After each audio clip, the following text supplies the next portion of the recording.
I think I'll open it up if anybody's got any questions. I could probably go on for quite a while, but yes. Why Colombia? Right. Originally, Nick, whose idea for Etchings was, he was playing at a digital music festival in Bogota. So he had the idea for Etchings, started speaking to some of the organisers there, and they said, well, the original idea was to have it do something in Africa, but he told the idea to these people in Colombia. They said, man, we've got so much music here, we've got so much, I guess, creative, a massive creative wealth in the country, but it's untapped, people haven't heard it. So Nick spent a few months travelling around Colombia and actually visiting people and talking about the project. So about a couple of years later, we finally got it together, and Nick and I went out, we built a studio in a community centre there, and used it as a research and development mission, and we had a lot of meetings with people, developed links, and so we've now got a strong network of people in Colombia. So that's what, and we're associated with another charity there who actually work in lots of with displaced communities around the country. So they target new places for us to go to. So and that's why we go there. Yes. Yeah. You mentioned, well, where does the funding come from? Our initial funding came from self-funded. we just go out and get grants is really the answer. Okay. Joe Strummerville Foundation have been great for us. We've had some EC funding as well, Grumpvig funding, and that's been great to develop our story in the EC, and then donations really. At the moment we are working with several fundraisers to get funding in, so yeah, wherever we can get it is the answer. Yeah, initially it was self-funded. We just, like for the pilot project, Nick and I just took a load of equipment out and in like 4 suitcases, just parked like studio in suitcases, and then took it over. Managed to get through customs, and then but after that it's like we started to actually prove, once we could prove to people what we were doing, I guess people started to fund us a bit. You mentioned when I talked to you before, for example, say most of your funding presumably comes from the UK or any European sources. You mentioned it was more difficult for you to set up in the UK because the costs are higher, which is interesting. Yeah, the costs are higher, and I think the competition for grants is bigger. And it's a catch-22 with a small charity that's just starting out that only has proof of projects abroad so far, to prove the fact that we're able to do it. I think our experience as people is probably our strongest selling point, what we bring to the table. But yeah, I think that proves to be quite difficult. Yeah, because finding somewhere to rents are higher. All that stuff. Yeah, the rents, the equipment, the resources. Yeah. Yeah, because I mean, in Colombia, obviously we've been given places, or we build studios in existing locations where they say, well, we have this room, you can use it for your project. And in the case of El Salado in the north of Colombia, the whole community gave us a building to work in. So we redeveloped the building and built a studio there, and it's now used to teach people. And I suppose easier to do than it is in central London or something. Yeah, like because people don't just, like communities don't tend not to have buildings where they want to just, it's like, there you go, you can have that building. And it's like, it doesn't really, I'm sure there are buildings there. But. And I wondered how much maintenance time they need after you set them up. For example, project in Bogota, how much time does that spend on that? I think we've been working with the Bogota project now for 2 years, just over 2 years, and they've become self-sustaining very recently. Okay. Yeah. So our plan is really to be with the communities for as long as they need us. We're still involved a bit with El Salado, but they're kind of running their own thing as well. But 2 years is kind of a... I'm presuming there's a drop-off within the 2 years. Yeah. And also, because we have people on the ground in Colombia, people we're working with, they oversee the day-to-day management of these projects. So. The aim with the UK project that we're developing at the moment is for us to oversee it, to create a central hub for the charity. So we will run that on an ongoing basis. Yeah.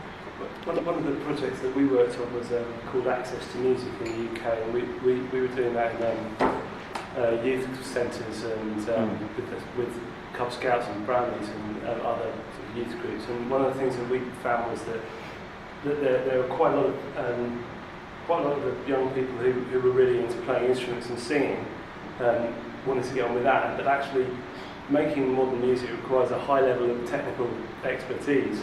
And we found that quite often there would be mainly boys actually who had spent a lot of time in their bedrooms on computers, who were suddenly very useful to the other people in the group. So, you know, some girls singing, and they're like, oh, this guy can get this onto the computer and do some production. And that was a really nice thing to see happening. I just wondered if you had the same experience over there.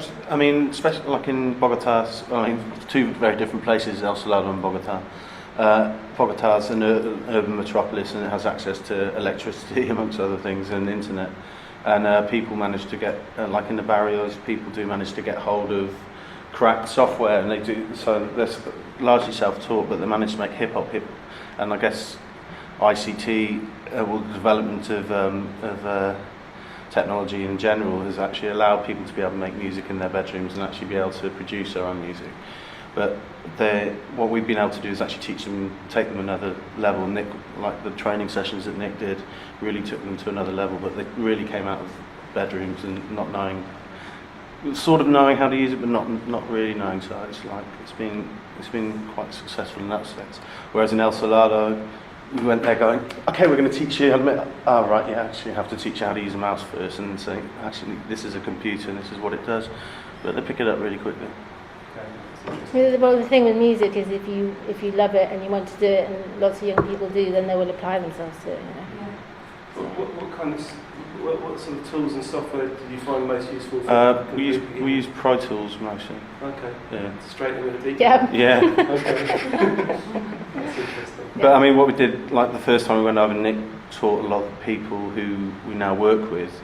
Actually, taught the teachers how to use Pro Tools, and so they can oversee things, and they can actually now go and some of them actually now teach and give workshops in it. So That's part of our model as well, is to teach somebody on the ground so that they can pass on the skills. So, and we did that in London with the Latin American Youth Forum. The youth worker was taught the skills, so he's now running the station. So, sorry, yes. There's a couple of things to mention. Have you approached youth music? No. No. We'll talk about that maybe later. I mean, what's unfortunate is that youth music only funds projects in England because of a lot of stipulations, and that would probably quite useful in terms of what you're looking to do in the UK anyway. But the other thing was to mention that we've looked in quite a bit of detail at the scheme that was run by the Department of Culture, Media and Sport, DCMS, where they had a rehearsal spaces investment in lots of different cities.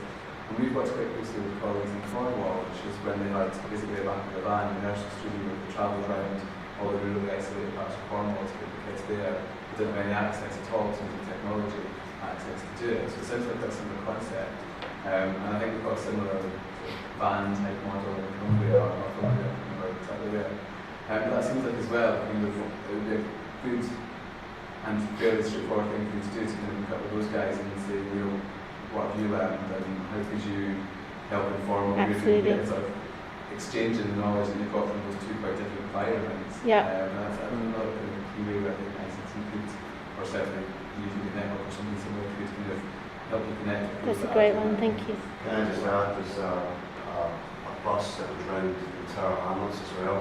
So a recording studio that was round near the things there. Great. BBC Blast had it was.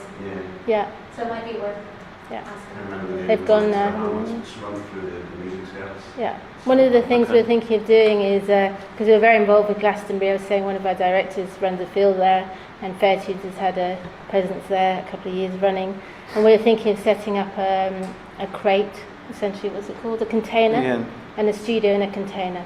And what we wanted to do, and it will happen in the next couple of years, is run workshops at different festivals and then ship the container off either within the UK or abroad. Yeah, so it'd be a studio, so mobile set up studio. a full studio in there. The other thing as well, I thought what we're talking in terms of radio, there's a lot of potential there to be very international radio, whether that's international or radio. nationally worldwide, and just bring it in. We've got a project at the moment that's based in Brighton that's doing tuition. So basically they're running workshops in Brighton and recording them and then broadcasting them on the web, and then watching the start of the next workshop is someone in the northwest. They're then having their own kind of workshops and then broadcasting that back, so that they're actually learning the same content, but looking at what the different kind of local approaches are within those different contexts. And I think having that kind of that's the kind of content with radio on an international basis would be amazing. So I think you're right to kind of pursue that side of things as well. So I think it's really unexplored territory in terms of the sort of projects that I see a lot of people think about internet radio as a really cheap and accessible way of actually bringing together different approaches, international approaches or even national approaches. And a platform for the music as well. Yeah, you know? exactly. So, and musical identity is what we can do in the national level. With our project with Latin American Youth Forum, we had some people from Colombia, Bogota studio collaborating with the young people here, so we had a little bit of that crossover going on there. It's fascinating. It is, yeah.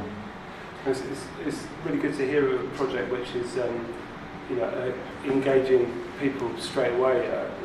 We went to Bosnia in 1998, and there was a centre there in Mostar which was set up by the War Child group, Pavarotti and U2. And it was a wonderful, wonderful building. It was beautiful, high ceiling, 6 Steinway pianos, and nobody was going to it because they just didn't have any connection with it at all. And then we ended up putting on a party in the middle of their square and playing loads of hip hop, and they had a guy on the door to take the knives and guns off all the kids as they came in. But actually for the first time it was full of young people, and it's great to hear that you're doing something from grassroots. And so often it's you just go there with, like what you said, like a suitcase of equipment can be like actually hugely more useful than having 10 million quid and a big glossy building. Oh, 10 million quid would be great. I'll swap you any day, but it's... But it is an interesting comment. The more organised we get, the harder it feels at the moment, rather than just going along with the suitcases or just turning up at a youth centre. Yeah. Things are all regulated in the UK. I don't know if that makes a difference to what we do. I'm just thinking... We get more requests, I think, to our public communications support centre department about from teachers and head teachers saying, can you make a law that says we can either ban or unban access to YouTube? And the thing is, we have nothing to do with it whatsoever. It's totally for head teachers to decide what software they use, but we literally get the Actually, what we've gotten to do, which has been really useful in some areas, is we'll talk to the ICT coordinator for the whole local authority and ask the ICT coordinator for the whole local authority to unblock the Sing Up YouTube channels, and as long as they unblock the Sing Up YouTube channels for the whole authority, then everything's fine. And it's actually such a simple solution. Yes, and it would be just about taking the time to call around every single ICT coordinator for the authorities and saying, look, just look at the site. There's nothing bad on it. Yeah. It's locked. We're never going to feature a site or something that's inappropriate on there. It's never going to happen. It's fine. And then you just have to talk to people and get it done. But it can happen. And the harder barriers too. I think the amount, just little things like the stuff you're talking about not knowing if there's internet connection. The range of different hardware and software that teachers are using makes it. We just get a lot of persistence that we can't. Help with that. But some of our criteria with CIDEC, which is our partner organisation in Colombia, it's actually they identify places, and the first criteria is do they have electricity. Because you really were going to places where, even if they do have electricity, it's going to spike, and so you can really blow everything. So it's not even just have they got an internet connection. It's how can you feasibly get an internet connection there or anything else. It's amazing too, even in the UK, how many, looking at our statistics, how many schools are still using really, really outdated equipment. They're still on Internet Explorer 1, and it's amazing how so much of this, as well as educating people about, it's free, all you have to do is just download it. And it's amazing as well, in other places you go to a room where they've got 30 iMacs. And they're not necessarily fully used either. A problem I have, quite a lot of Ignite is for radio say, can we get Audacity on there, which is a free software, which is not my ideal, but I use it because it's free and easy, and it can be really hard. Just Do to you get that on there. combine any other sort of instrumental work with your music tech workshops? Well, we've had vocal work. Nick's ran vocal workshops, so it kind of works the same. You know, girls interested in singing, boys interested in the tech. Or You know. any traditional instruments in the festival? Yeah. Yes. Because that's quite. Yes, we have. In Algeria, one of our remits there is to preserve their traditional music because, like I said, they've never had amplified sound. And they've been there 30 years, so they're losing their traditions. So that's one of our remits. So a lot of that is very traditional vocal stuff.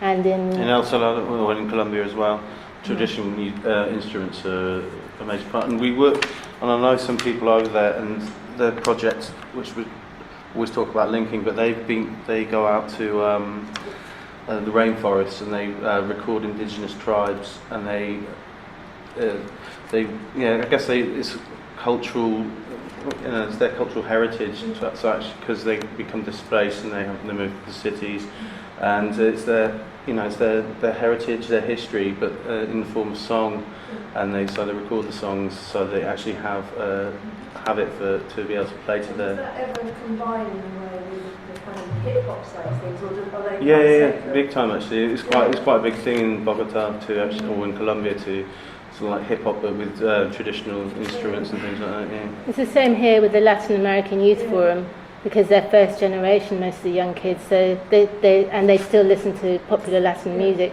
but they also know a lot of the traditional songs. Yeah. So they will bring that in. They'll sample them. They'll sing them. It's interesting how few actually English people know traditional music actually, and then you go elsewhere and other people who are first generation or somewhere else in this country know all their traditional songs, but we don't so much. Yeah, I've got a friend who runs folk music projects actually around the country, and he goes and he teaches people.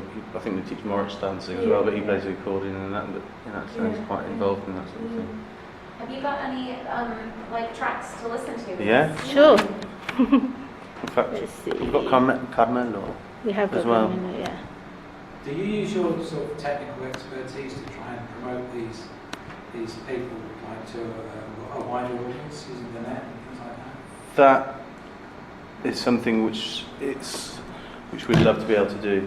Actually, I think that if we had enough money to be able to do that, that'd be something. It's quite a leviathan, really. If going down that road. To teach them to use the. Teach them how to do it themselves. The initial idea for Fairtunes was actually to provide a digital platform for them to sell music, kind of like iTunes does. But it's we'd still love to be able to do that, but it's so big that you have to.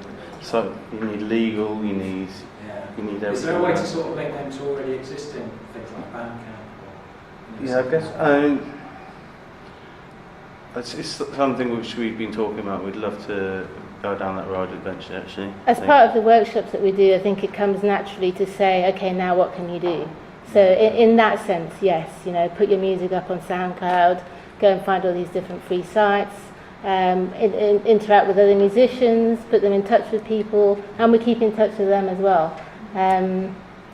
But that's not really enough. So, but we know what to do, we just haven't quite got there yet. But it's really important, I think, what you're saying. That's actually almost the most critical bit. To have an outlet, absolutely. You give them the skills. Yeah. If they've got the skills, they can. I mean, with a lot of Absolutely. bands which came into, or groups that came into the Bogota studio on the initial run that we did, we basically allowed them to make a demo. So they recorded the demo in the studio, and so they had that to go around and actually get gigs and things like that. So that was. It started off quite simply, really. Should we hear Nick's track that he did with this is like the first track. This is one of the first tracks that we ever did, yeah. This is with a group of kids in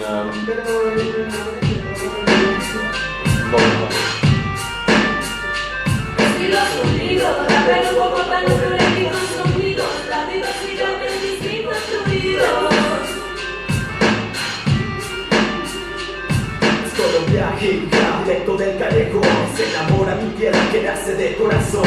La esperanza sigue viva con cada inspiración. Dios bendice mi camino en esta ocasión. Son el grito de guerreros, voces de libertad. Que en estos tiempos de guerra encontremos la paz. Somos hermanos de sangre, llegando por edad. Somos familia de calle. viendo los visajes. Domingo de Colombia es una mercancía fina. Cultura hip hop que se hace en las esquinas. En el subcontinente de América Latina, esto es Colombia. Máximo respeto. Tierra de raperos que representan el gueto. Good, eh? The interesting one about that is what we were saying, really, that it's the traditional, the cumbia in the background with the hip hop. So yeah. You're talking about combining traditional music in Algeria with what you do. Have you had any thoughts on how to do that, or is it just you understand? I think the answer is it happens organically because it's every single situation and place is different. But in southern Algeria, there is the older generation who've got their traditional songs that they want to get down on records. But they've also got the younger generation who go, listen to modern music, and it's going to combine, and that's just going to happen naturally, I think. This isn't quite sure what the music's like in Algeria. It's like kind of, they speak Arabic, French, and Spanish. So there's a mixture. The music is a mixture of those styles as well. Okay. So, yeah. We've got some more traditional music as well, haven't we? We've got Carmelo, yeah. This was the first person to record in Al Salade's studio. And he is a master musician, master accordion player, who had never recorded his own songs. So he came up and used the studio. I can get it to play.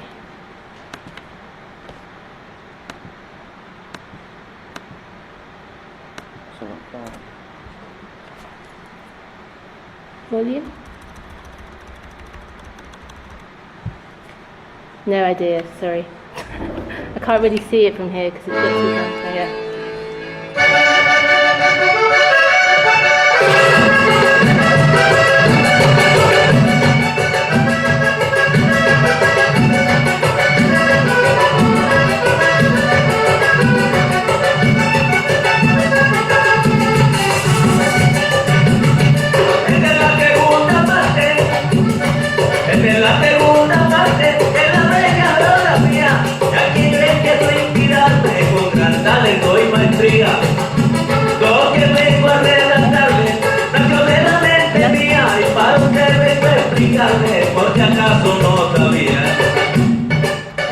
The interesting one with that one, I think, is that, sorry to cut it off, but the interesting one with that one is that he came in with his band, we recorded it, and we ran a radio workshop alongside it where the young kids then interviewed them.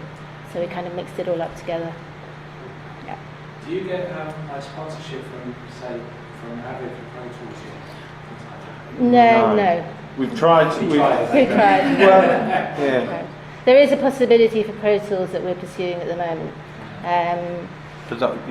That'd save us thousands, and it's because you go and you spend like a couple of £1,000 or at least on a sound card and plugins, so it's like for decent quality. The equipment has proved not so difficult to get for donations and to get that cheaply. That's actually proved not that tricky. The software and the actual resources and funds to run the projects is the toughie. How long when you guys go to places, how long does that kind of first interaction, how long does that last before you sort of go away? It depends. John, you were out there for 2 months in Colombia last year. I was out there for a month. So it depends on the project, what's needed, really. Algeria we've visited twice now. We're going out again in February, and then we're just keeping in constant touch. And we have people on the ground, really. That's how we work. Yeah. And that's the only way to work. Yeah, really. making connections so and actually. Find someone on the ground before you start the project. Absolutely, yeah. It's like you can't just. I mean, what we found when we first went, we just rocked up with this equipment, going, "Hey, we're here to build a studio," and they went, "Why? Who are you? What are you doing?" And so, I mean, we did have connections as well, but they took it very seriously about like why we were doing it and what we're doing, and once they actually accepted us and actually believed us and what we were trying to do, having them involved is fundamental, really, because you can't just. I mean, I think, like you were saying with this with War Child, it's like just turning up somewhere and spending loads of money on something which actually has not a lot of use to the local communities. Banging your head against a brick wall, really, aren't you? I mean, like when we first went to Colombia, we spent a lot of time going visiting projects and visiting workshops that people were already doing, you know, with nothing. People from local communities who've got nothing, and actually believe in people and, you know, give them an option, something else to do on the weekend instead of getting involved in gangs and drugs and things, and, you know, do hip hop workshops. And that's, you know, hip hop in Bogota is massive, and it actually is a creative tour de force, really, you know, and it actually, it's, I guess it's more true to the original idea of what hip hop was, you know. It's a political tool, but it's like, it gives people a form in which they can express themselves and actually, you know, move on. How many people are you in the workshop at once? How many can you manage? I think, well, in the studio, I think, what did we have? About as many as want to come. Yeah, but I mean, to be honest, I mean, but at one time, I guess, like really 15, I guess, is a... Well, I did a radio workshop in El Salvador. There was 40 people. Really? Wow. 40 kids. Yeah, that was fun. I'm not going to turn anyone down. Do you know what I mean? Yeah. That must have been Do unruly. do you sort of interact with the music industry in these places? I mean, is there one like that? Like Colombian, I mean, you say that, you know, the hip hop's really creative. Yeah. Do you try and sort of help them within a Colombian music? Yeah, well, in Bogota we've had quite a lot of interaction in that the people that are down at the ground are themselves involved in the music industry. We had one lucky break when one of our main supporters is from a band called Asian Dub Foundation, you might have heard of. The guitarist from there supports us. They were over there playing Hip Hop al Parque, which is a big gig in the park in Bogota, and he talked about 13s on the mic. And that's when we had a lot of support from the Philharmonic Orchestra there, and they started doing workshops with young people there. Yeah, we actually got some funding from them as well. So in El Salvador there isn't a music industry, but in Bogota we're definitely part of that now. Yeah. Great. Well, thank you very much for coming and talking to us. So, that's the last of the presentations, but we've got some wine over there, so it's Friday afternoon and carry on with the conversation. So yeah, thanks very much for coming and don't go away, let's have a drink. And can I just say as well, I don't know how many of you are on the network, on the website. Some of you are signed up as members, so I will contact you with your password. If you haven't, then, and you're interested, and you are, come and speak to me and I'll write an email if I've got a list of your interests. But if you let me know, I can also put your organisation on the website. And there's a section for best practices, so if you've got a project you want to find put those on the website as well. So you can just let me know, send them to me over and I'll put it on. Okay, thank you very much.